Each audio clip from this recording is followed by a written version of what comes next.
direction du poste de Han Bin où un agent est laissé pour le contrôle habituel. À Nong Xoai, un autre agent est déposé. Du ravitaillement et du courrier sont pris en charge par le responsable de la CCR qui remettra le tout aux destinataires des postes du kilomètre 38 de Bunar et de Budang Srey. Vers 17h, le convoi reprend sa progression vers Budang Srey, destination finale du détachement de la CCR. Une courte halte au poste du kilomètre 38 pour une liaison radio avec le PC du pool radio de la 61e CCR GT 519. Autre halte au carrefour de Bunar pour information sur l'ouverture de route. À Budang Srey, un autre agent est mis en place et restera jusqu'au passage du dernier véhicule du convoi. Un aller-retour jusqu'à l'ancien village de Butilimine est effectué. Ce village a été brûlé par le Viet Minh et reconstruit à Budang Srey.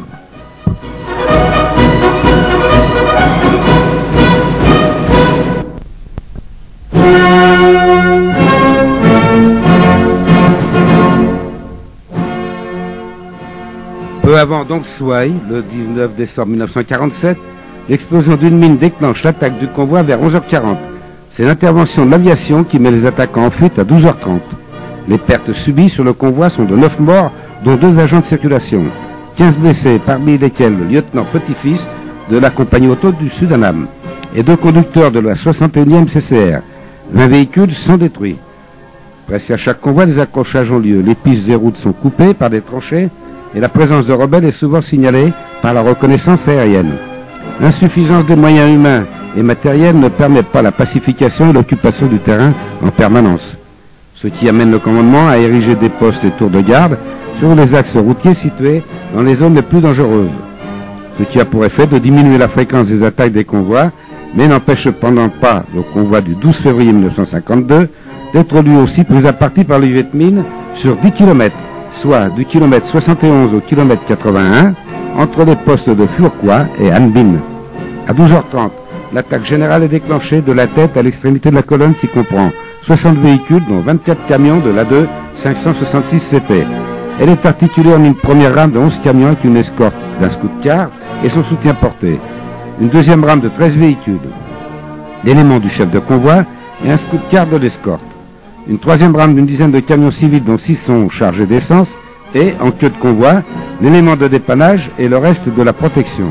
Dès le début, le GMC de tête saute sur une mine et bloque la colonne, car la route est sinueuse, encaissée et bordée par une forêt très dense. Les éléments de protection s'efforcent de riposter. Une automitrailleuse saute sur une mine au cours de l'action et immobilise l'élément de protection central au kilomètre 74. En queue, le dépannage est à son tour pris à partie. C'est encore une fois l'intervention de l'aviation qui met les rebelles en fuite. 2 militaires tués, 8 blessés et la perte de 7 camions sont à déplorer.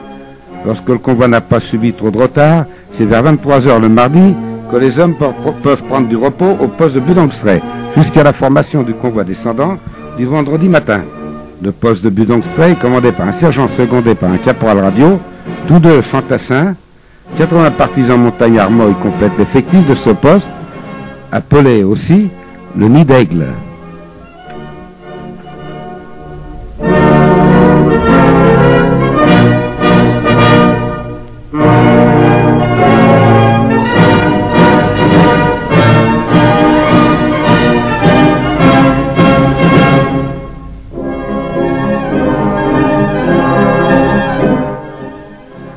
Les 2 journées de repos passées au poste sont employées à réparer et entretenir le matériel qui a souffert du mauvais état des pistes.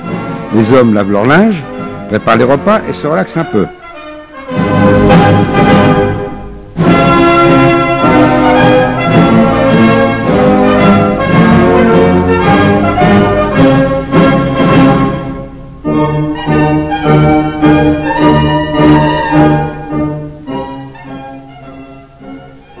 Pour améliorer l'ordinaire, certains n'hésitent pas à chasser le cerf et autres animaux en allant jusqu'aux 3 frontières, point de rencontre du Cambodge, de l'Annam et de la Cochinchine.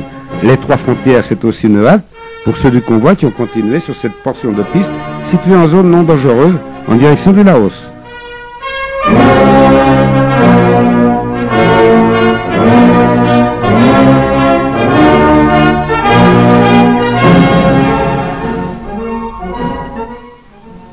Un civil bien connu à la 61e CCR, ancien du corps expéditionnaire, M. Bourdin, il tient avec sa femme vietnamienne une paillote bar-restaurant.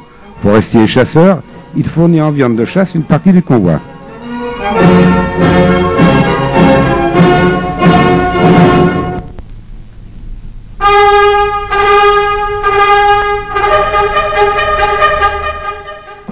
Pour le personnel de la 61e CCR, c'est la viande du gros gibier qui est l'élément principal de la nourriture de ces 2 journées de repos, complétée avec des denrées achetées à Saigon avant le départ, pommes de terre, pâtes, huile, etc.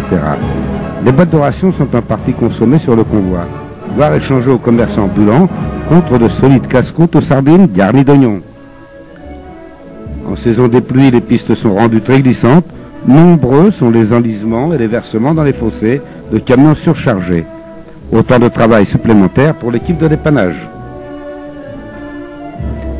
Un GMC a ramassé un planton sur la piste après le passage du dernier véhicule du convoi.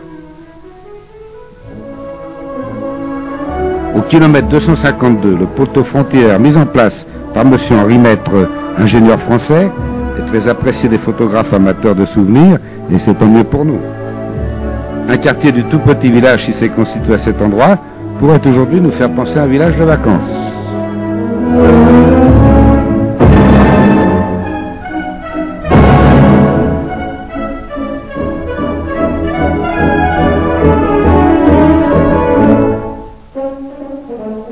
Ces vues du convoi de Ben Méthode et du Laos prises le 23 septembre 1949 démontrent à quel point une telle colonne entourée de cette envahissante végétation est une proie facile pour le Viet Minh.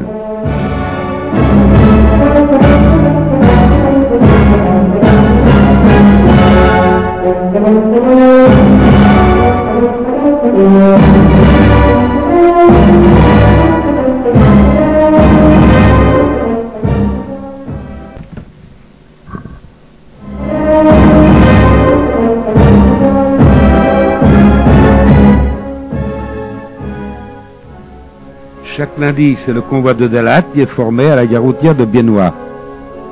Le trajet s'effectue sur la route coloniale numéro 13, en passant par Trang Boom, Susanna, Truc Trung et sur le pont d'Alagna, arrêt à Din Quan au kilomètre 113, en attendant le convoi descendant vers Saigon. Le 1er mars 1948, le convoi montant est attaqué entre le pont d'Alagna et le kilomètre 113. Vers 16h30, à hauteur du kilomètre 112, le signal de l'attaque est donné par l'explosion d'une mine sous les roues du scout-car du chef de convoi. Le scout-car de la 61e CCR saute à son tour sur une mine. Le combat se poursuit jusqu'à 20h15, au moment du décrochage d'une partie des rebelles cédant sous les coups de l'aviation. Les premiers secours arrivent de Dalat vers 21h30. Le bilan est lourd, une 50aine de morts, de nombreux blessés et disparus. Le PCR déplore 3 tués et 2 disparus.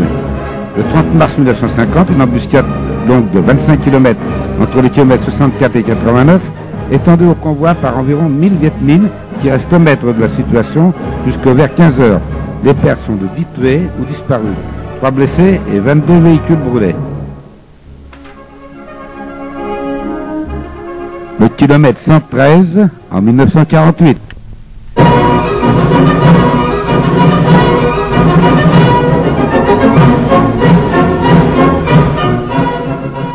À Phuto, ceux qui ne partent pas sur les convois sont occupés aux missions de sécurité en ville, patrouille de nuit, escorte d'autorité, à la fabrication de panneaux de signalisation, au pilotage des ponts coupés, à la réparation et à l'entretien des véhicules et aux escortes d'autorité, etc. En 1947, le fléchage des itinéraires qui est mis en place est systématiquement détruit. Les opérations de pacification auxquelles la 61e CCR participe sont entreprises. L'efficacité de ces actions menées par le commandement a pour résultat de sécuriser tant soit peu certains axes routiers tels que Saigon-Bien Hoa, Saigon-Tudomot et Saigon-Kanto. En 1952, un typhon très violent abat des arbres et des lignes électriques dans Saigon et dans une partie de la Cochinchine. Les ponts sont emportés par les eaux qui inondent certaines régions, comme ici, près de Do Thien, qui est complètement isolé. Une mission de reconnaissance d'itinéraire de la 61e est sur place pour trouver un passage qui doit permettre l'arrivée d'un convoi de ravitaillement très attendu dans cette région sinistrée.